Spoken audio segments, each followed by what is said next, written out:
Melati tiba-tiba tidak enak badan karena terkena hawa dingin yang membuat badan Melati menggigil. Melati bergeruk jaring dan mengingau tak karuan. Segala obat dia telan, tetapi sia-sia.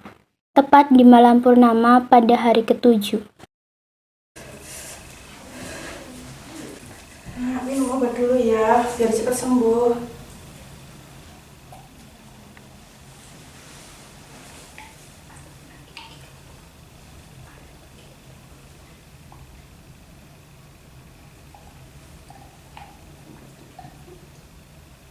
Sudah, sekarang kamu istirahat. Tidur.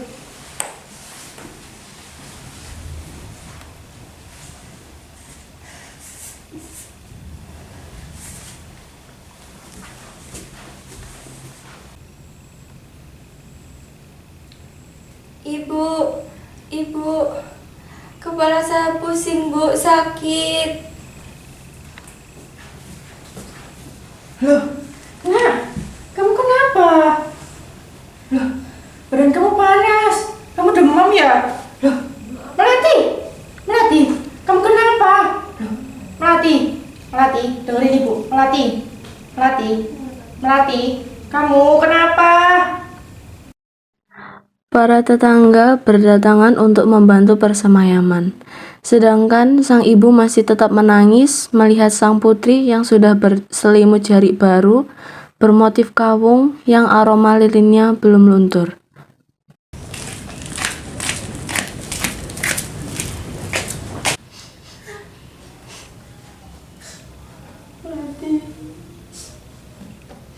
Assalamualaikum. Waalaikumsalam. Duduk, Nak. Yang sabar ya, Bu. Iya. Semoga Melati tenang di sana. Melati, Nak, Ibu nggak sanggup hidup tanpa kamu. Melati, Melati. A'udzu billahi minasyaitonir rajim. Bismillahirrahmanirrahim. Yasin wal Qur'anil Hakim. Innaka laminal mursalin ala syiratin mustaqim.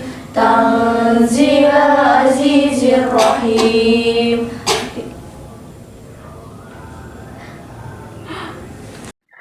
Seketika Melati bangkit dari pembaringannya yang membuat seluruh tetangga ketakutan, sehingga mereka langsung meninggalkan rumah tersebut.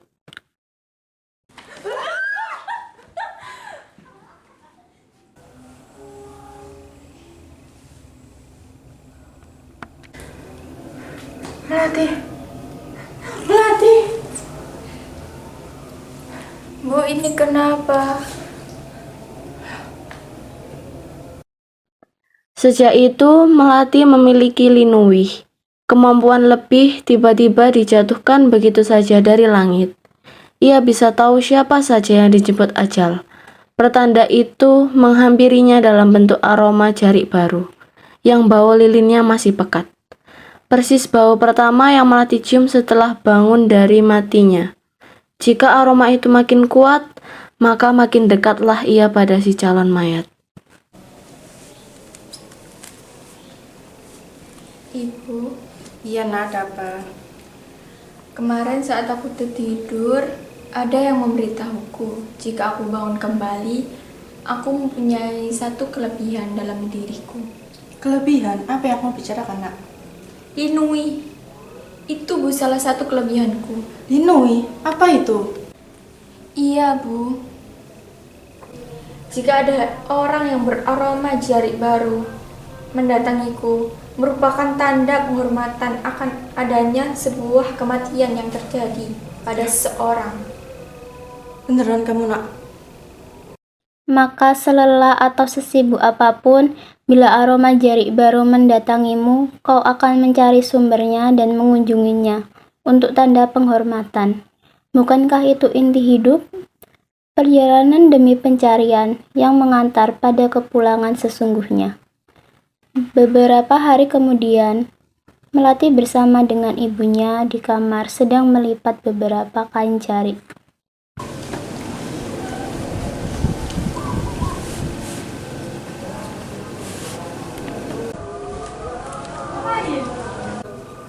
Loh, nak, kamu bisa di mana? Habis dari luar, Bu. Keluar kemana kamu, Melati? Keluar isik tuh sama teman-teman. Walah, ya udah sini bantuin ibu melipat kain ini. Iya, Bu. Jangan sampai salah loh. Harus rapi. Dijaga juga keseimbangannya. Iya. Kamu tahu nggak kenapa kain jarik selalu diikut-ikutkan dalam siklus orang Jawa? Mengapa kain jarik, Bu? Karena kain jarik menurut ibu itu bisa dipakai untuk alas bayi, gendongan, dan untuk kamu menikah juga bisa pakai kain jarik sama suamimu. Jadi semua kegunaan bisa pakai kain jarik. Nah, kamu meninggal juga pakai kain kawung. Nah, kain kawung itu menyelimutimu di alam suwung. Namun, dari kejauhan, Melati melihat ayahnya yang bercengkrama ria berdua dengan seorang wanita yang tak diketahuinya. Ia mulai mengikuti arah mereka berdua, lalu tak lama samar-samar ia kembali mencium bau jarik baru atau linuih. Hingga ia sadari aroma itu mengarah pada ayahnya. Tiba-tiba, ada seorang misterius yang menghadang jalan bapak dan selingkuhannya, hingga membuat bapak menghentikan motor secara mendadak, dan tanpa basa-basi pria itu menikam ke arah bapak.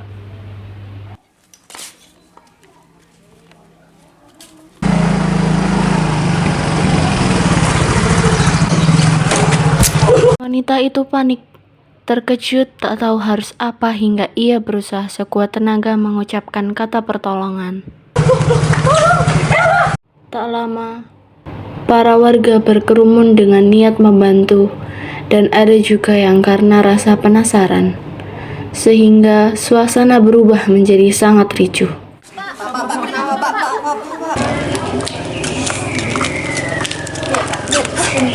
Ada apa, nak?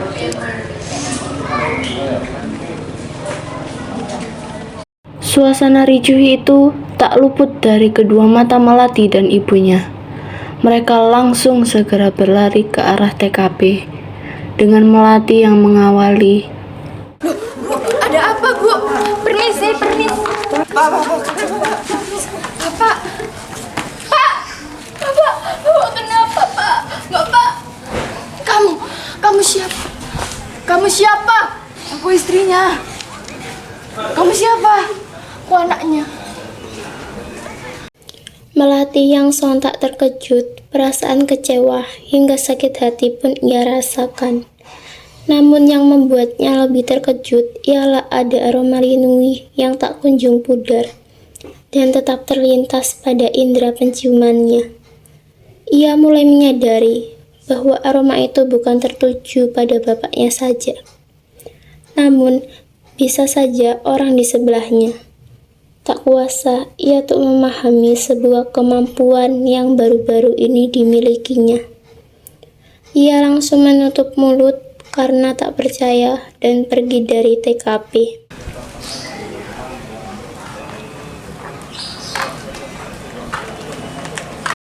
Sejak saat itu, tak ada yang tahu aroma linui terakhir dipertunjukkan pada siapa. Semoga itu bukan dirimu.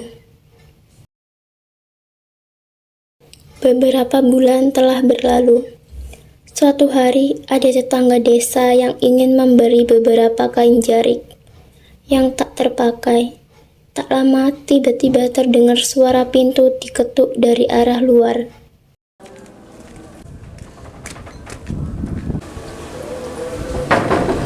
Mbak,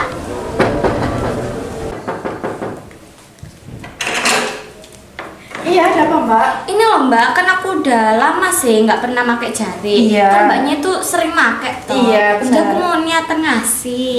Iya. Siapa, betul, Bu? Melati. Nah, kebetulan nih saya lagi cari yang motif kaum. Ini kok bener kan? Iya.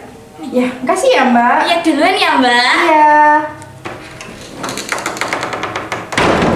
Setelah menerima kain jarik yang diberi oleh tetangga, ibu tiba-tiba teringat sesuatu dan memutuskan menceritakan pada Melati.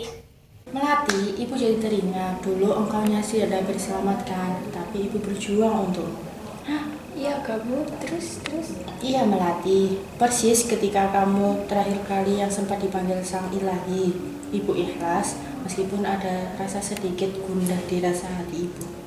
Mengapa ibu melakukan itu semua Bu untuk Melati? Ya sudah ditulis takdir nak, tak mungkin dicurangi bu. Oh iya Bu, kenapa ibu kok selalu cari jarik yang motif kaum? Nah, kalau ibu cari yang sudah bukti sama teruntum emang sudah ada yang melamar kamu nak. Ibu, Melati kan masih kecil. Memangnya kalau motif teruntum sama sidang bukti itu apa sih maknanya? Kalau setahu ibu, motif teruntum sama sidamukti itu kesinambungan nak. Kalau sidamukti itu artinya kebahagiaan sama kedamaian. Kalau teruntum sendiri itu sering dijumpai ketika orang menikah memakai adat Jawa. Kalau pengetahuan ibu sih gitu ya nak.